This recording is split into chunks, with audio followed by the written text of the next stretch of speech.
preparing, and it says we are recording now. So we are officially live. So, hello everyone. Hello our Puzzle Pieces families from the Kansas Children's Discovery Center. We are missing everybody, and we would be celebrating Mother's Day with our Puzzle Pieces family, but unfortunately we're not able to do that. And we know that everybody has different norms, different things that they're handling at home. So we have a bunch of experts with us here to hopefully give some tips on maybe ways you could help your kiddos at home, help parents, all different things like that. So my name is Caitlin Letchon. I'm the Director of STEAM Education at the Discovery Center, and I'm going to let everyone introduce themselves. So Alisha?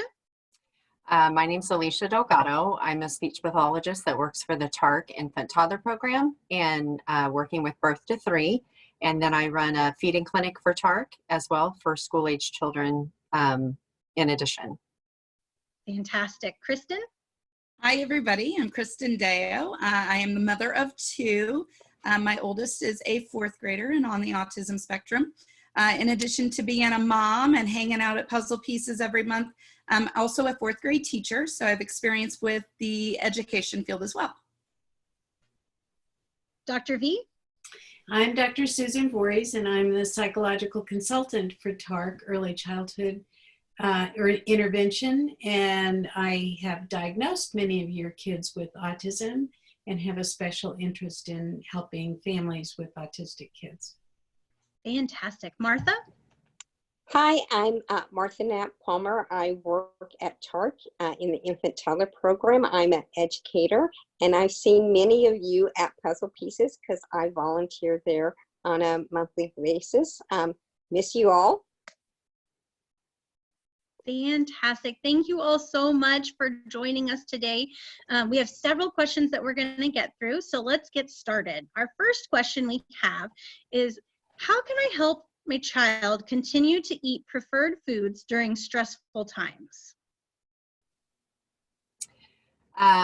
Some of the recommendations or ideas or strategies that could potentially be helpful would be working in some of those preferred foods and having conversations with your kiddo and offering choices between more preferred foods right now. Sometimes when the stress levels start to rise, foods that traditionally your child might gravitate towards could become a little bit more a point of stress or contention. So in offering a choice between things that you know traditionally they would eat would be a good idea and a good strategy versus just presenting preferred foods. When we lose that sense of control, sometimes even going to a choice between items that kids really like can help regain that sense of control and keep that sense of calm internally. So that would be one of my initial thoughts or strategies to try. Fantastic. Thank you. Dr. V, do you have something to add? I have a question for Alisha. I'm wondering about the pressure that some families may feel to continually be introducing new foods to their kids because they may have been doing that before the quarantine began. So would you recommend continuing to try to push for new foods, or would you back off a little bit at this time? That's a great question, actually. There are times that in working with kiddos with strong preferences or picky eating habits or really limited, narrow eating habits, that I might actually encourage parents to choose that time to introduce some foods that maybe they have tried in the past that weren't successful. But those are different times, like perhaps around holidays, something that the child can predict. And this world that we're living in right now is so unpredictable, not just for the child, but for families too, that overall right now in the current climate, although a therapist in the past or a family friend or someone who's worked with feeding with kiddos with preferences might have encouraged you to do that before, I would say this is unprecedented times where this might not be the time to push hard.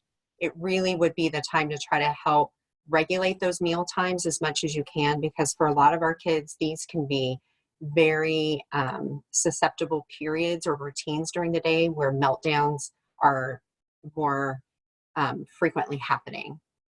So allowing parents to give themselves a little bit of comfort with it's okay if right now we're just trying to maintain versus really pushing hard for progress until things start to turn back around and that child does have a sense of control that starts coming back to them. That being said, if there is something that the child kind of sees someone else eating at home and that piques their interest, I wouldn't discourage interacting with it. But the other piece is continuing to make progress could be, we might not have even been willing to touch that food before. And now, even though there's a lot going on, we can touch that food. That's progress. So reframing what progress means could be another healthful thing to do for parents and children right now, and looking for lots of opportunity for praise, for them being brave to touch or interact foods, things like that. But parents, I would encourage parents to take that pressure off of themselves right now to feel like that they're doing something wrong if they don't continue to push hard. Fantastic. Thank you so much. We have another question that came in. Should we develop own schedules at home, and how much flexibility should we build into a routine? Just, if you have ideas for building flexibility and choices into the routine without overwhelming the child. I think doing a schedule so the child knows what's happening, but being flexible within that schedule. I think using first then statements might be good so they know what's happening. I also think when you're building your schedule, build in some flexibility with it.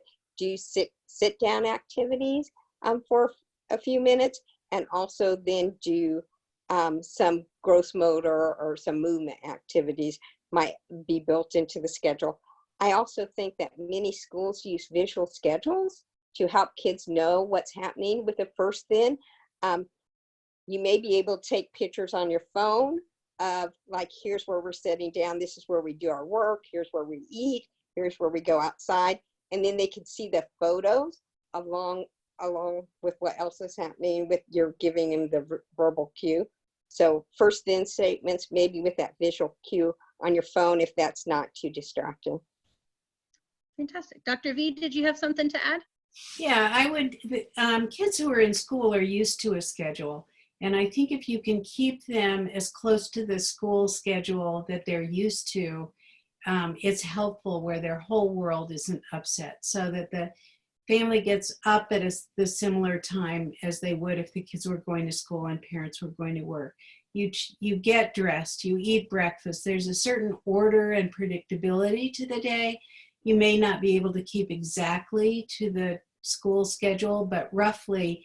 I think one thing that's really important is to remember that kids are used to having lunch at a certain time at school, which may not be a time anybody else thinks of having lunch.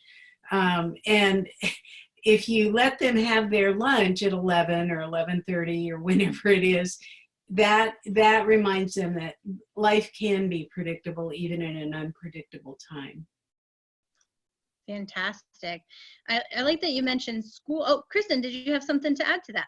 I just wanted to remind people to have grace with themselves too. And schedules are important, but it doesn't have to be scheduled out to every 5 minute. Chunks of time of play, chunks of time of work, chunks of time for cleaning, and keeping in mind that schoolwork that we're doing right now is important, but that it's not the end all and be all of everything that we're doing, and to allow not only the kids some grace, but parents some grace, and knowing that everybody's schedule is going to look a little bit different, but that, like Dr. V said, that it should still have that semblance of a regular bedtime, a regular wake up time, but that it doesn't have to be scheduled out to the minute. Alicia?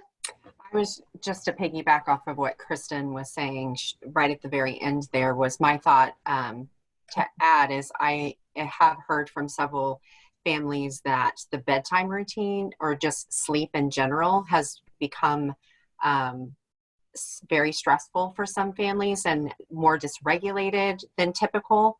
And that visual schedule and keeping that sense of that there's some degree of structure to their day could potentially help with the sleeping struggles as well. Fantastic. Thank you all for adding to that. You talked a lot about a school, and it's probably pretty difficult to try to, do school at home, like we were saying a little bit.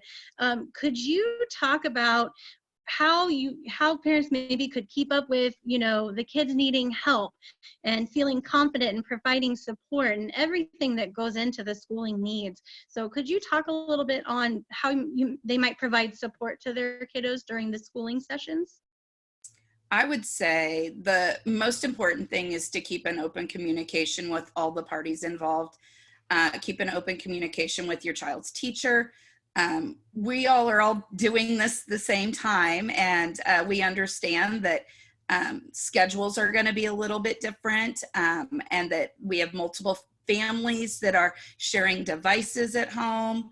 And so keeping that in mind would be one thing I would want to suggest. Fantastic. So there's a lot going on with schools. I'm curious, how are the IEP goals being met, and what kinds of accommodations and adjustments need to be created right now? Can anyone speak on the IEP goals? If you have questions about IEPs, you would first and foremost talk to your student's special education teacher. Most of them should have already been in contact with you, and you probably have set out a plan for this distance learning opportunities that they've got. And there are some things that are hard to replicate outside of a classroom. And so just being mindful that everybody's in on this together. IEPs are developed and work through as a team, and that is the whole purpose, is to help that kid. So keeping that open communication with your child's special education teacher is imperative. Fantastic, thank you.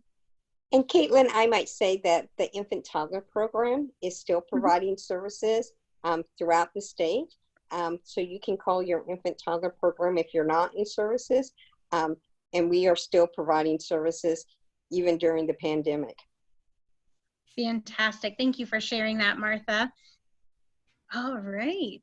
It looks like we have a few more questions to go through. So on the idea of school and change of routine, are there any ideas that you could provide for helping children understand why the bus isn't coming anymore to pick them up every morning, or their parent isn't dropping them off? So some of those schedule changes, do you have any ideas for support in those changes? Well, I think one of the things is communication, as communication among all family members, and to prepare the kids for what's going to happen each day. That, we're going to go to school. We're going to school in the living room, and you're going to sit at the desk or the table.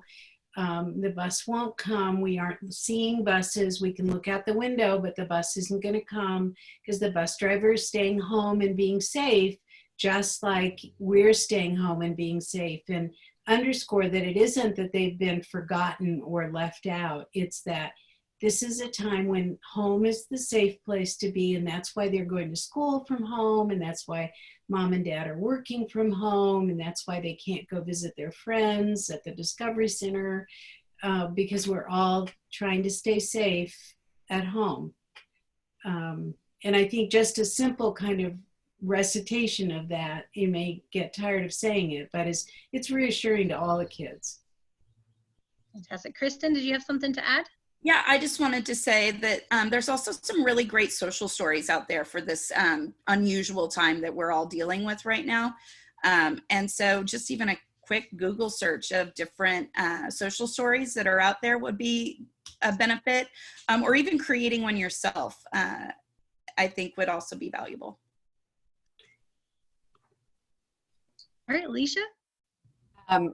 And along the lines of the social story, I know with some of our little ones that Martha and I work with in birth to 3, not having access to all of the tools and the staff and the things that we're used to having in our world all the time to make some of these things happen pretty easily for families. We've kind of transitioned into some other ways, like having parents take pictures of what some of those routines are and creating a very simple social story as we flip through those pictures and connecting that way, so that if they don't have a printer at home or they don't have other means of doing that, you can still take pictures around the house and create social stories that way.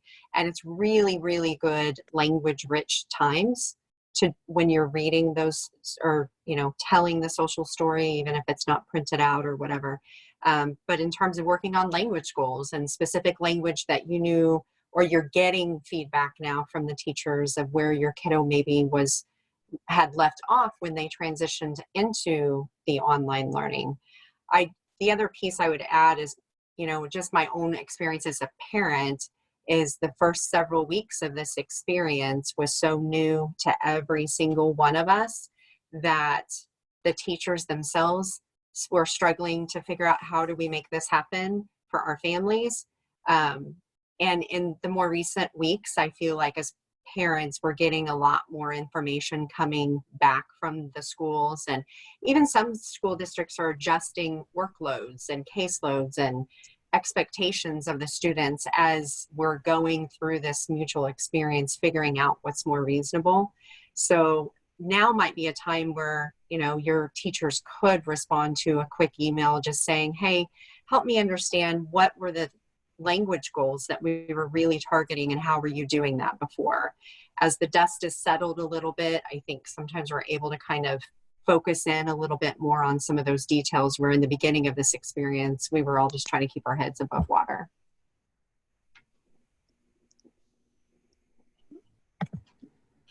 Dr. V?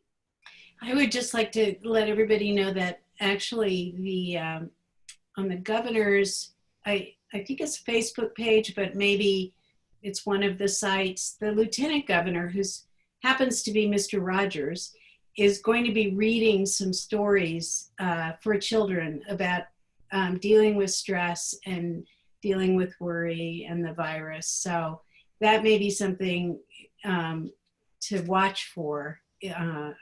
I can't tell you when it's going to be, but it'll be soon.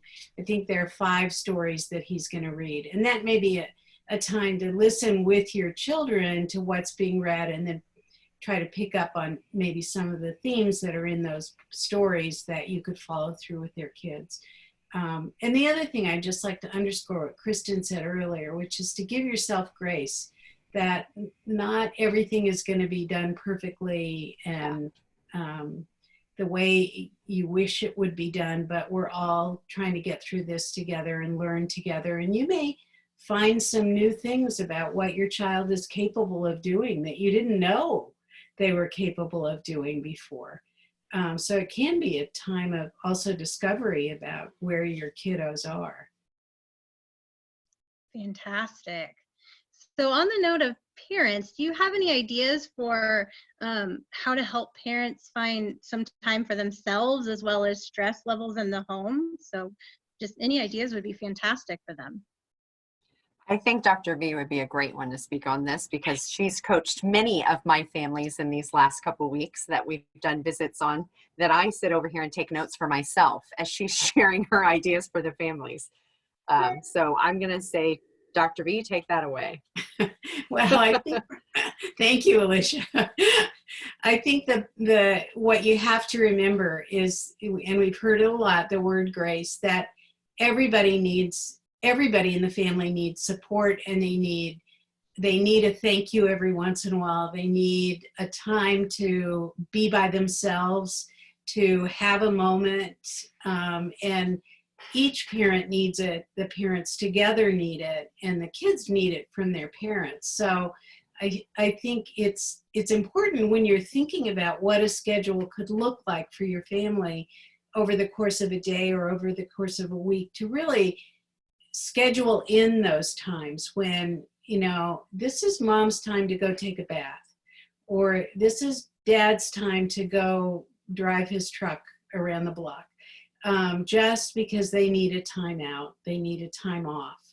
And maybe there's a time when everybody is encouraged to go to their corners, regardless of how tiny your house is, to find a time just to be quiet and to think about what they want to do 5 minutes from now, but also to think about what they've been doing all day long.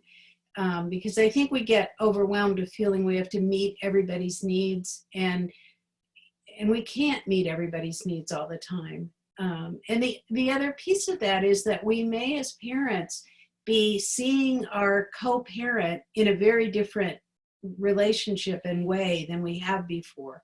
You know, one of the parents may not have been as actively involved in the family life because of work schedules or other things, school schedules.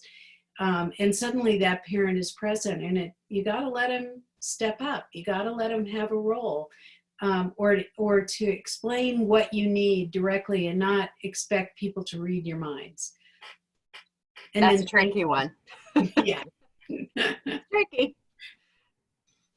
Definitely is. Definitely is. So that's fantastic advice for the parents as well. And so just other ideas as they're working with their kiddos.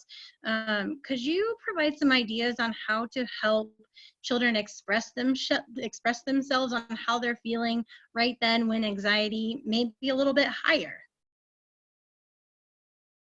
Well, what we always want children to do is use their words, and not just their voice. So, you know, to help kids understand, whatever language level they're at or age they're at, you know, use your words. Like, when you scream at me, I don't know what a scream means. And if they don't have words, that they can show you what they need right then. Are you thirsty? Do you need a drink? Do you need to go outside? So I think to remember that kids do have needs and they have wants, and they are sometimes anxious about what's going on, and we have to listen to them on all levels. But we have to help them communicate with us what they need. And then if you don't get it and they can't tell you, everybody take a break and just take a minute and come back and see if you can figure out what that need was at that point. Fantastic. Thank you. A lot of what we talk about at the Discovery Center are sensory activities and things like that. Do you have any ideas for sensory activities that folks could do in limited environment options, you know, to decrease stimulation, feeding stimulation needs, etc.? Sorry. Go ahead. I'll just speak briefly and then pass this over to Martha. Some of the continual themes that I'm seeing is, even in smaller spaces or in bigger spaces, it's really a challenge on the rainy days or the days that have been really cold. I mean, we've had some snow during this process. We've had almost all 4 seasons pretty much during this short, very process. And just limited movement can really make a challenging day even more challenging. So looking for super creative ways to build in some movement, even in a very small space, can be very, very helpful. And breaking up school activities, mealtime activities, maybe typically your expectation might have been that your child would sit at the table and eat for a certain amount of time. This might be a time that it's okay that they stand at the edge of the table and eat, so that they're still getting input through their body while they're eating, because that can definitely decompress some of our children, and it can also help them organize their chewing skills a little bit better if they're in a little bit of motion, pulling out like the medicine balls or the exercise balls, and having your kiddo sit on one of those up against the area that they're going to be Zooming with their teacher. so that while they're trying really hard to focus in on something, they're able to constantly be giving their body some input and movement. And that can really help kids zone in and focus for a little bit longer periods of time. And when you start seeing really out of control movement, might be a good sign that that kiddo is kind of hitting their ending point. And maybe they were going to Zoom for 10 minutes today, but today they maybe could only do 7. And as a parent, that's a great thing to, you know, show your kiddo that you can help advocate for them right now, and just kind of step in and say, you know what, I think my kiddo's done for today. I really appreciate your willingness to work with us on this, but today, just a day that I think 7 minutes is about all we can do. And then building in those brain breaks. But movement seems to really make a big difference. Making obstacle courses around the house. Some of the language kind of things that I try to build in with movement that we've talked about with several parents is, if we're targeting certain types of words or certain sounds, we might have them go around the house and find things around the house that start with a certain sound, or parents find the items and place them around the house at different levels, because as they're crouching and crawling under things, they're giving their body input in other ways. As they're reaching up high and stretching on their tippy toes, they're giving their body input in other ways. So you can marry those things and try to help out with that. Martha, yeah, I piggyback? just gonna say kudos, great answer. The only thing I would add, which I think Alisha said, movement with purpose. When you're finding the laundry, taking it down, it's heavy. When you're carrying the milk, when you're making dinner, help them do the salad and get their hands, after they're clean, of course, do that, but have them make the cookies. So I think when you do these sensory activities, if there's a purpose to it, because that also gives them the opportunity to praise them. I mean, I spy, find your shoes, find your shirt, pair the socks together. I mean, so they can help do the chores within the house, but have the movement be purposeful. We sometimes even will do little dance parties at our house. So he's getting his movement through the dance parties, but it also is really working really nicely on his mimicry skills, which is something that he has struggled with, and is kind of a fun way for us to get him to practice some of his mimicry. It's a great idea. Dr. I think the other thing that I know from the Discovery Center is that there really are no bad weather days. They're bad clothing choices, but they're no bad weather days. And, you know, really this is a time when we all need to suck it up and put a coat on or our boots and go out when the weather seems to be bad, and take advantage of just the change in the atmosphere, the change in the temperature, the change in what the kids are feeling and sensing, and use that also as a time to, you know, who can find the most leaves, or who can find the most acorns, or who can find the first red flower, or, you know, just, it may not be the most pleasant time to be outside, but even on a cold and windy day, sometimes we do need to be outside, and it's really helpful. Yeah, I agree. I went for a walk right after it had rained, and there was a giant puddle, and I just had to jump in it, and I did. And it was fantastic. And I'm a grown-up, and it's okay to have fun at any age. And guess what? My sneakers were okay. I was able to wear them the next day. So it was all well and dandy. So I completely agree. Go outside and enjoy all the different types of weather we have. Fantastic. We have a few more questions. I know we've talked about a lot of different things that you have to go through throughout the day. So my question would be, is there, do you have any ideas on how to help prevent meltdowns with so many new transitions, and how to help when the meltdowns occur?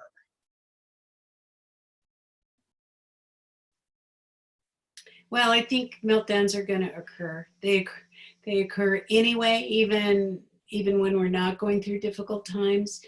I think the more you can help your children anticipate the transitions they're going to have to make, to give them warnings, to use your phone. You know, when the alarm goes off, we're going to go inside. It's not mommy making you go inside. It's the alarm went off and we have to go inside. I think, or understand that it's very difficult for them to shift sometimes from one activity to another. And if they're having a great time seeing their teacher on Zoom and the teacher has to go, that's a loss. It's a difficult time, and you can empathize with the feelings they have, but use the strategies that you already have in your toolbox to deal with their meltdowns, because all you parents of kids on the spectrum are wonderful at handling meltdowns. I know you don't always feel it, but I'm always amazed at how well you deal with them and don't get caught up in them to increase them. You just let it happen and then pick up the pieces when it's over. So remember, that's also a skill that you have. Fantastic. Kristen, do you have something to add? Well, we talked earlier about first and then statements. I think that a lot of times just the kiddos knowing ahead of time what the expectations are going to be, especially if it's going to be a non-preferred activity, and then knowing that the non-preferred activity is going to be over for a preferred activity, I think is really helpful as well. And then we all know it, but when a kiddo is having a meltdown, we have to remain calm, and sometimes that's really hard, but they can feed off of that energy, and we just have to be there for them, and we all know that, but it's just a simple reminder. Thank you so much. That's fantastic. As we continue on with ideas on how to help, I know we talked about food a little bit earlier, about preferred foods and things like that, but how would you encourage the children to eat some foods that they would typically eat at school, but they may not eat at home? I think leaning into some of the strategies that we have talked about in other routines could also get wrapped into meal times.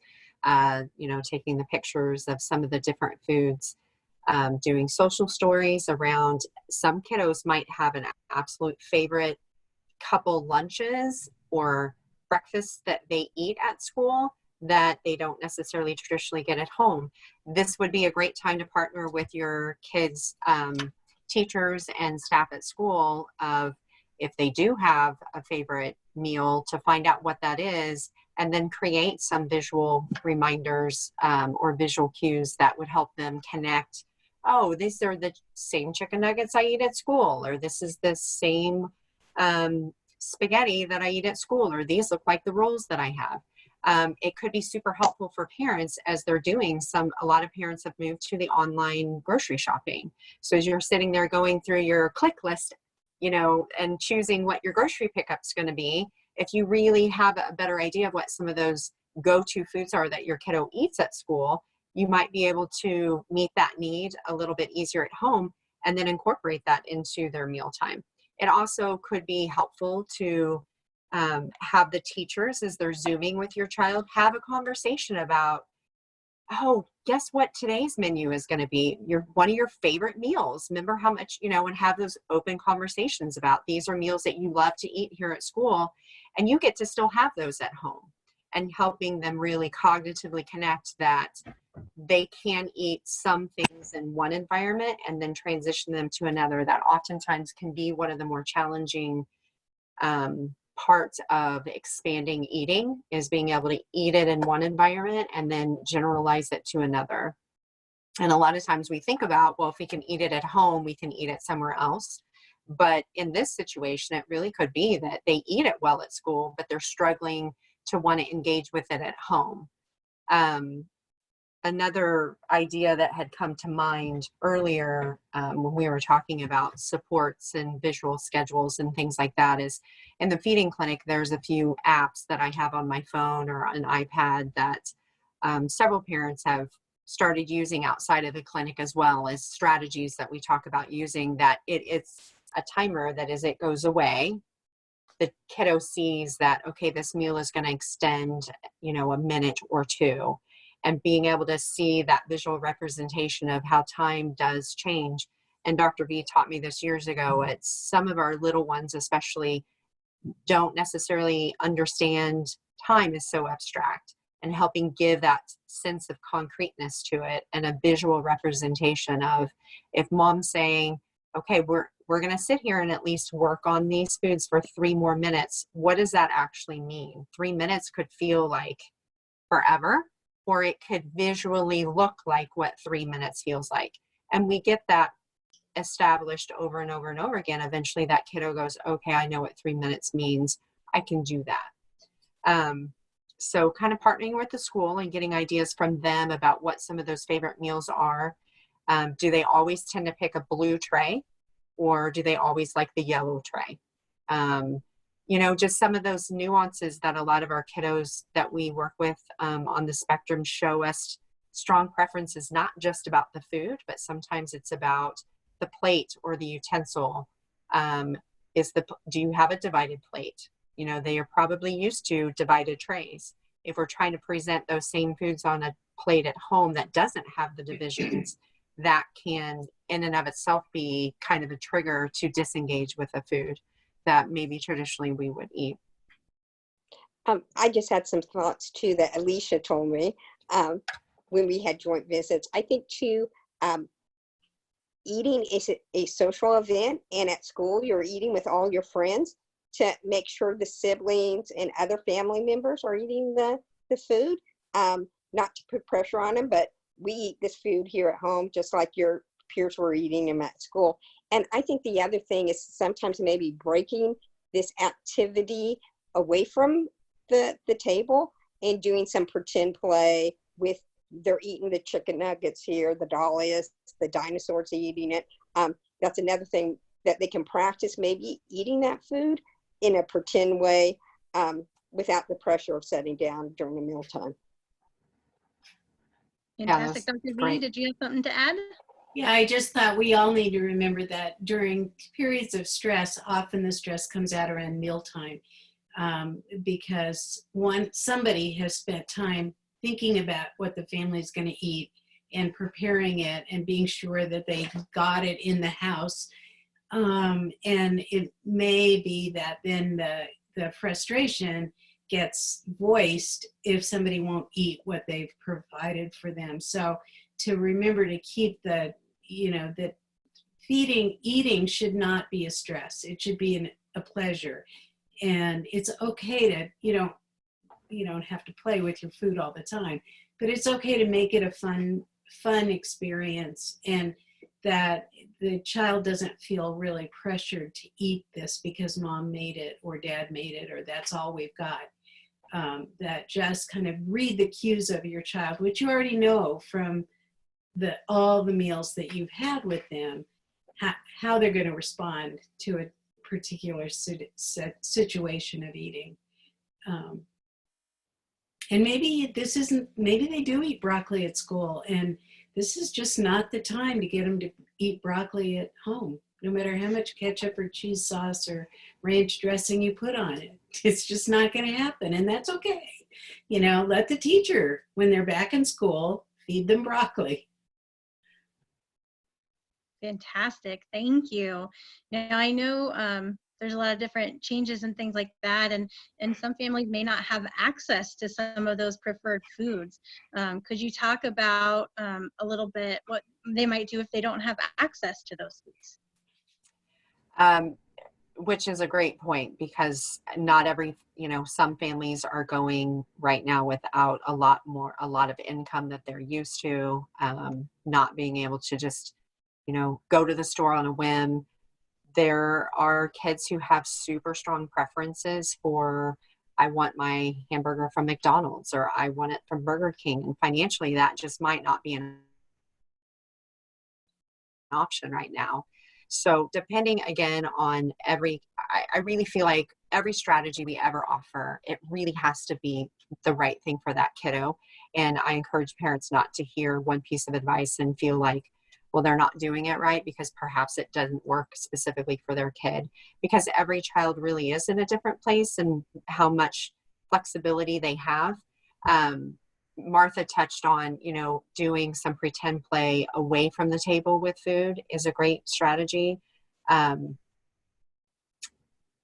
kind of turning that into play. So if we normally only like Lay's brand potato chips, but right now we have Aldi's brand potato chips in the house, you can put the potato chips in a different container so that we're not, because everybody eats with their eyes first, and you open that pantry and I didn't see that right label on that bag, I might be done.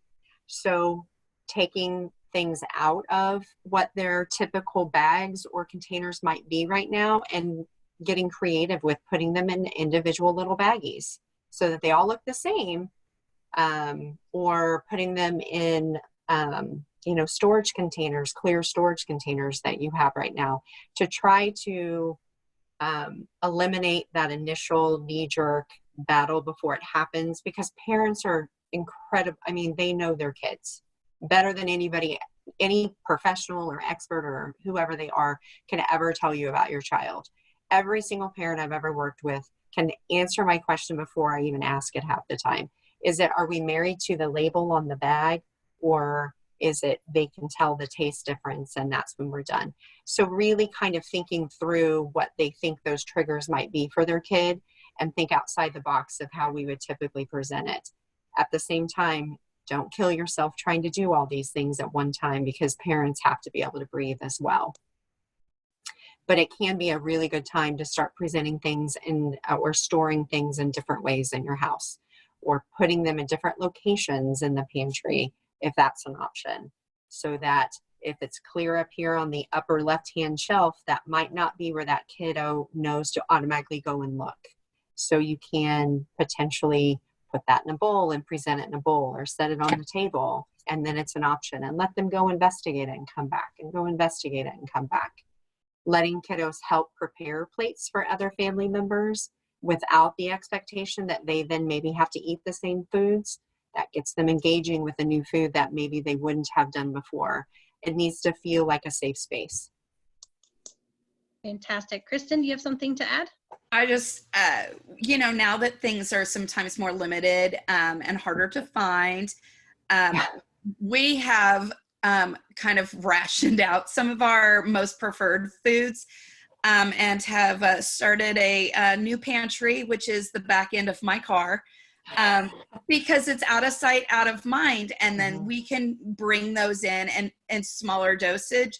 Because if we leave a box at a Cheez-Its out where he can get it, the whole box will be gone within that day.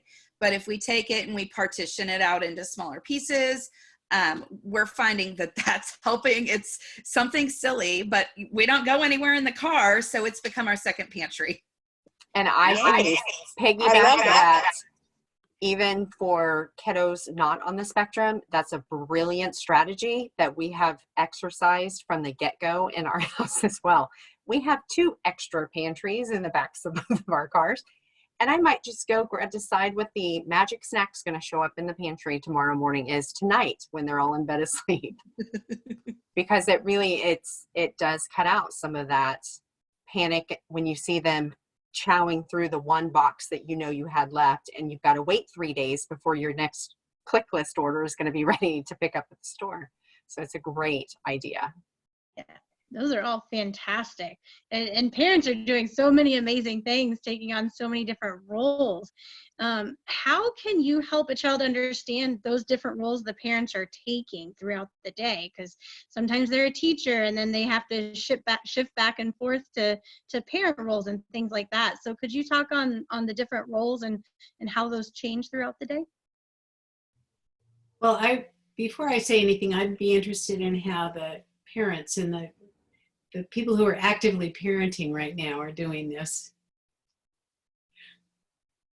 One of the things that I'm doing is really utilizing space differently. So when it is time for school, things look different in our living room. We pull out a little table, we pull out a little chair. They normally sit up against the wall. Now they're in the middle of the room. We set the laptop in front, so it's time for the Zoom meeting. Rather than utilizing the space we always have to make it look like work time. that's a visual cue in a way to my kiddos, both of them in this case, that things are a little different right now and it's school time rather than time to play. Would be one thing I would say. How about for you when you go to school? Well, I'm Do you sit in the living room at the little desk, or? I'm blessed to have a wonderful husband who takes that hour that I Zoom with my fourth graders every day. He takes them in the basement and they play together, and they have that hour every single day, just the three of them, that they really just bond and have a great time, the three of them.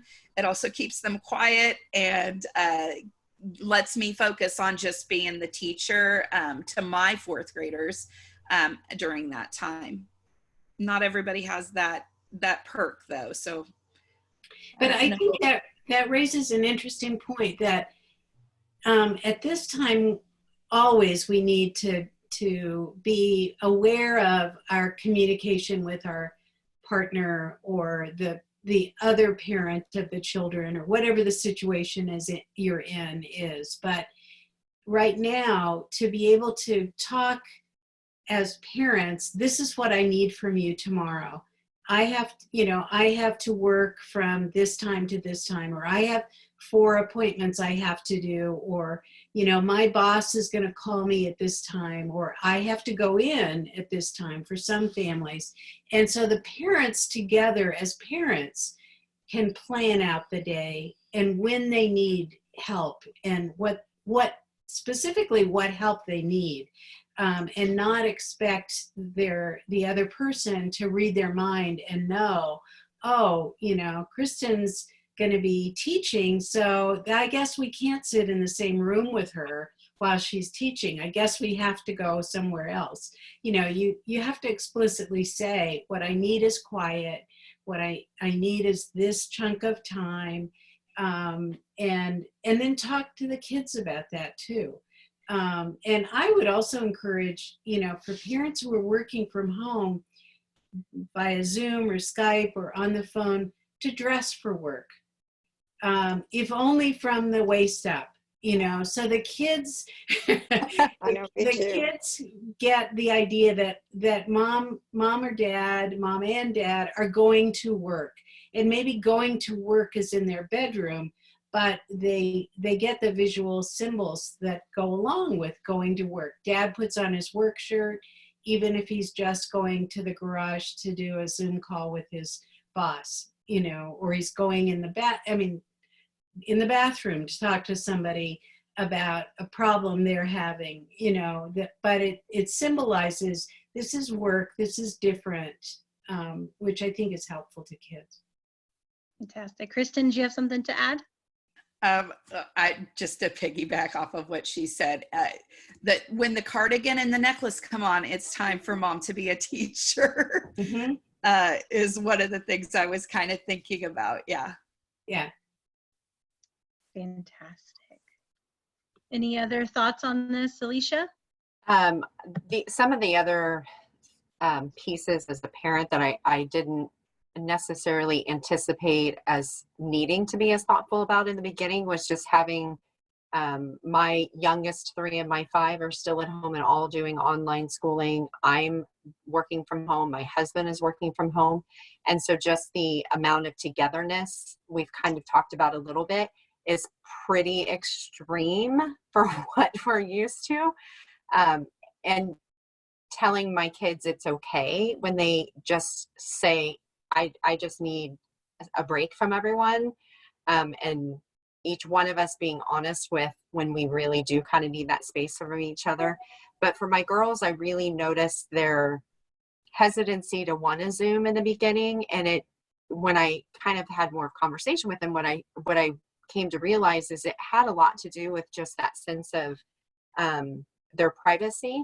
Of if they were in their rooms and Zooming, they were really uncomfortable about the idea of everyone in their classroom seeing that protected space for them, because in our house, their bedrooms are their place to go and decompress or get away from each other when they're fighting or whatever the case may be. So we had a lot of conversation about and picking having them choose their spot in their room. And then we kind of stood back and looked at it and said, well, if you sit this way, your camera's going to be showing your whole room. If you sit this way, it's only a wall. So which wall would you feel comfortable with, and kind of building in some choices for them that way. And they're older, but it really mattered to them. And I just didn't anticipate that as much. And I know professionally, that was kind of a process that parents are going through as well, of the idea of we're letting all of these people into our private space. And before, we could shut work off and then we could go home and deal with home. And they're so enmeshed right now that we have to be a little more thoughtful about how we can still keep that degree of separation. Dr. V is on me all the time about it. Yes, Giving ourselves that decompression time between, Zoom visits and not doing back to back to back, because I have a really bad habit of doing that. But I've found since following Dr. V's recommendations, it gives me more opportunities in my day to check in with my kids. Are they doing the Zooms they're supposed to be doing? But have they gotten out of bed yet today? It's very challenging to just keep work up and running and your kids up and running alongside you at the same time. Yeah, those are all great points. I like that you brought up decompression. Do you have any ideas for the frequent periods of decompression, during these times in limited environments? How do you make that happen?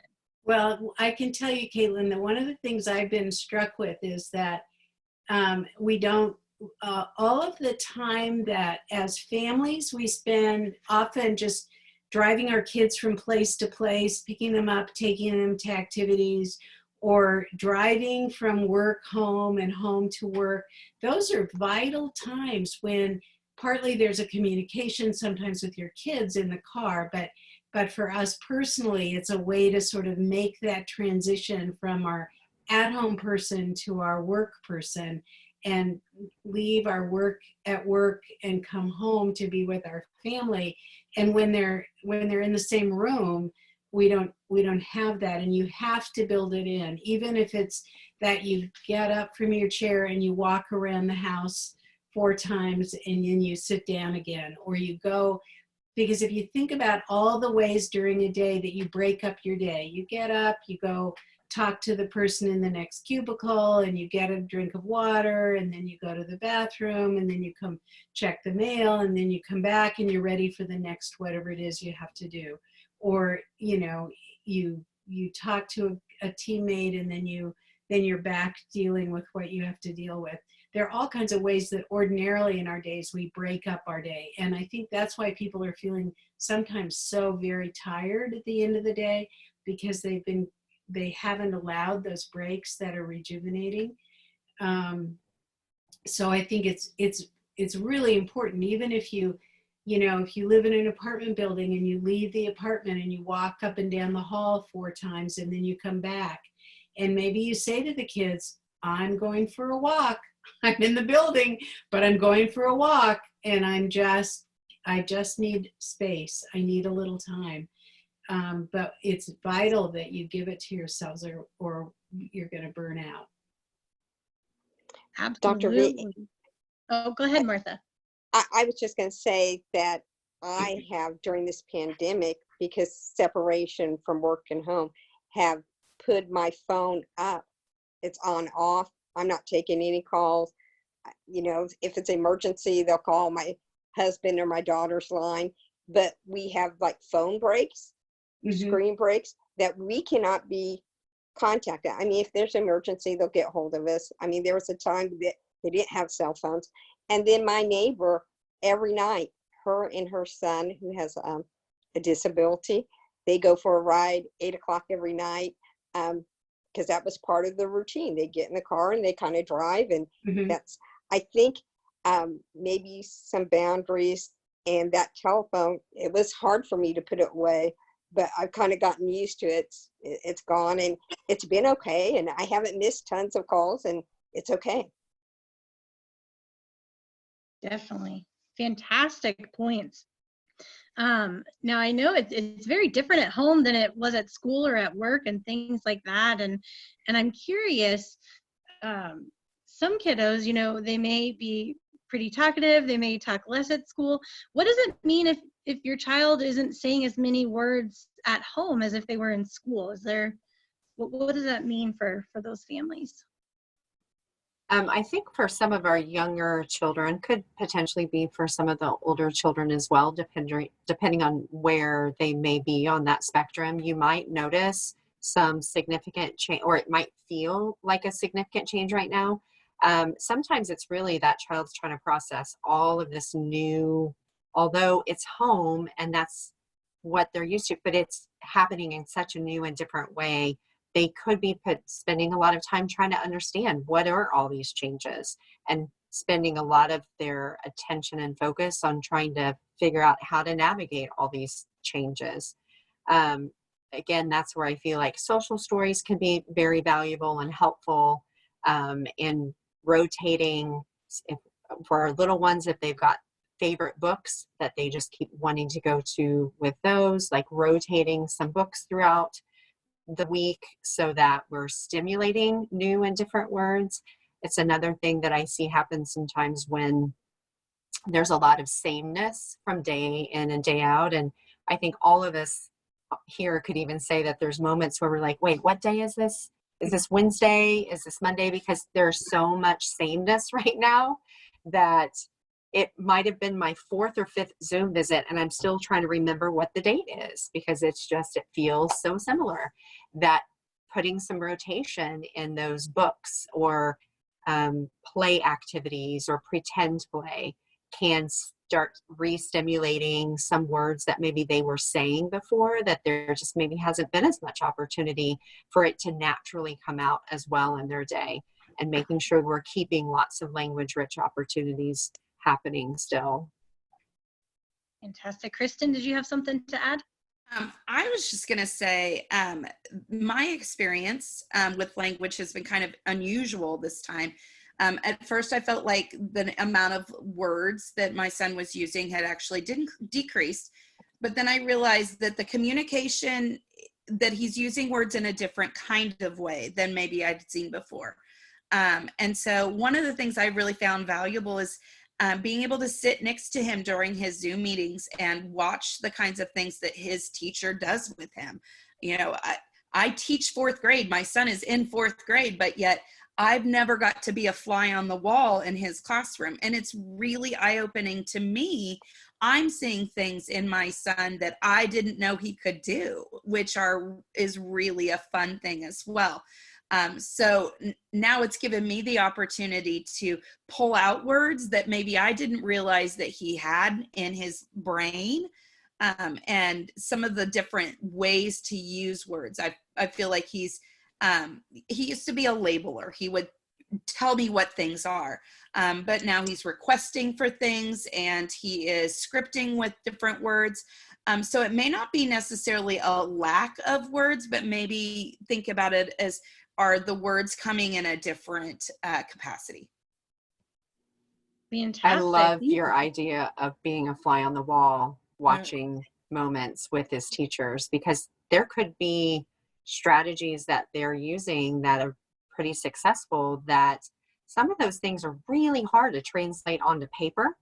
And when you can see the interaction and you see how they connect with it, makes so much more sense. When you go back and read some of the handwritten notes, you're like, oh, okay, I know what that meant. And it gives you mutual context. So it helps parents go, oh, I know how to help cue or how to support pulling out what that word was or something. I love what you just said, Kristen. That's very powerful. Fantastic. Dr. V, do you have something to add?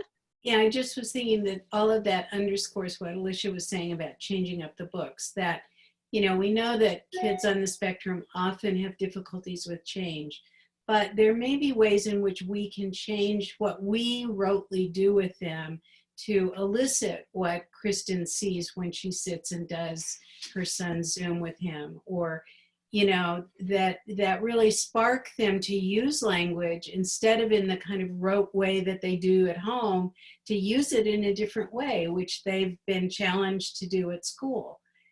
So I think you don't want to be too afraid to change things also, because it will keep keep things new for everybody in the family, including the children that are on the spectrum. Fantastic. Now, my last question for you guys is, I know that a common tactic is to give choices for kiddos. So I was curious if you could give any ideas for helping children choose between two choices without overwhelming them or worrying about triggering a meltdown.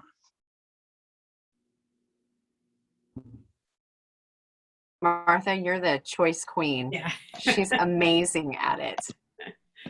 But again, I think just giving them choices of things you have available, and the choices can be a variety of different things. I mean, during meal times, during play activities, should we jump, should we kick? I also think when we were talking about the language development, that gives them an opportunity to say, be cute on what, do I want to jump? Do I want to sit down and read a book?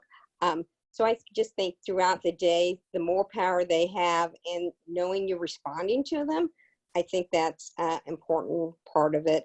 And I think the choices don't need to be complicated. It could be the things that you have available. And as long as the child feels like they're having input and you're listening to them. And it's also okay if they make no choice. You give them two choices and they don't want one, say, okay, you don't want one? Let's do this. And then you can make a choice. So it's not always the pressure of they have to decide. Fantastic. Thank you so much. Well, I'm going to ask for any last thoughts. So think about anything you'd like to say. But otherwise, I'm going to have everyone check out our website for the Discovery Center. It's kansasdiscovery.org/home. There's a lot of activities and resources on there. And if you ever have any questions, feel free to reach out to us as well. But to end this little session, I'm going to ask for last thoughts, last tips, anything that came to mind during our discussions. I would just like to underscore what we've said a number of times, which is give yourself grace. This is a difficult time. It's difficult for you. It's difficult for your kids. Your children's teachers and therapists don't expect you to be miracle workers during this time, but they are there to give you help. And don't hesitate to contact them and ask, if you're struggling with something, to ask them for help and guidance, and that they've got the expertise. They've been working with your child, they know your child, and they're there to help. And I also would encourage all the parents, if they haven't looked at the daily activities that are on the Discovery Center's website, every day there's a new STEAM activity, and they're very creative and made to be done at home with what you have around the house. You don't have to go out and buy a lot of expensive toys. And those kind of things are ways to break up what goes on during the day in the family, and to give you a little more inspiration of things you can do. So take care of yourself, parents. The one thing I might say is, even though there's a rough day and maybe you only did 2 minutes Zoom, maybe you didn't do any of your Zoom visit, you also can learn. There's learning opportunities throughout the day. And I would try to find just the beautiful moments that are happening with your child. They gave you a smile. They handed a toy to their sibling. They gave dad a kiss. Whatever those things are, just take those beautiful moments and rejoice in those. Fantastic. KRISTEN? You almost took the words right out of my mouth there, Martha. I actually had written down, so I wouldn't forget, moments and memories were the two things I wrote down. Yeah. During this time, when we look back on this, when they are grown, we want them to look back on this spring as a collection of memories of how the family sat at the table and ate dinner together, or lunch, because how often do we really sit down and eat lunch with our families? We eat dinner every night with our families, but the opportunity to sit down and have 2 meals a day with our families, or 3 meals, I guess, really, breakfast as well, 3 meals a day with our families for the whole week. looking at taking walks with your kids and discovering in nature. Finding those little opportunities that when they look back at this and they are grown, they don't say, wow, that was a really scary time. They say, it was a time where I hung out with my family a bunch. Fantastic. Well, I appreciate everyone joining us for this conversation today. Thank you so much for taking time to be with us and just provide all this amazing information. So thank you so much, and we'll go ahead and conclude our session. So everyone, take care and have a great day. Bye. See you Bye, soon. everybody.